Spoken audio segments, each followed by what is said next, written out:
ഫോറക്സിലെ pip എന്താണെന്ന് പഠിച്ചാലോ? Welcome to forex learning series episode 8. ഫോറക്സിലെ പ്രൈസ് മൂവ്മെന്റിനെ മെഷർ ചെയ്യുന്നതിനാണ് നമ്മൾ പിപ്പ് എന്ന് പറയാം. ഫോർ എക്സാമ്പിൾ നമ്മൾ യൂറോ യു എസ് ഡി എടുക്കുകയാണെങ്കിൽ ആ യൂറോ യു എസ് ഡിന്റെ ഇപ്പോഴത്തെ വാല്യൂ എന്ന് പറയുന്നത് 1.1050 ആണെങ്കിൽ അതൊരു 1.1051 മാറുമ്പോൾ ആ ഒരു ഒറ്റ ചെറിയ മൂവ്മെന്റ് ഇല്ലേ, അതിനെയാണ് നമ്മൾ എന്ത് പറയാ, പിപ്പ് എന്ന് പറയാ.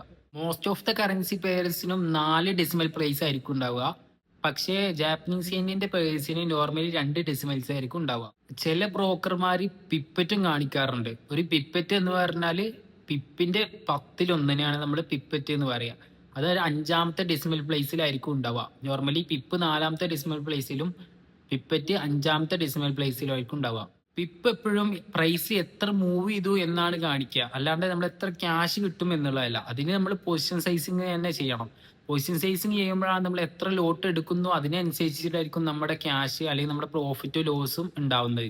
പിപ്പ് മനസ്സിലാക്കിയാൽ തന്നെ ഫോറക്സിന്റെ പ്രൈസ് മൂവ്മെന്റ് നമുക്ക് ഏകദേശം മനസ്സിലാവും. കൂടുതൽ ഡീറ്റെയിൽസ് ഞാൻ ക്യാപ്ഷനിൽ കൊടുത്തിട്ടുണ്ട്. എന്തെങ്കിലും ഡൗട്ട് ഉണ്ടെങ്കിൽ കമന്റ് ചെയ്യുക. എന്നോട് കണക്ട് ചെയ്യണമെങ്കിൽ ഫോളോ ചെയ്തിട്ട് ഒന്ന് DM ചെയ്താൽ മതി.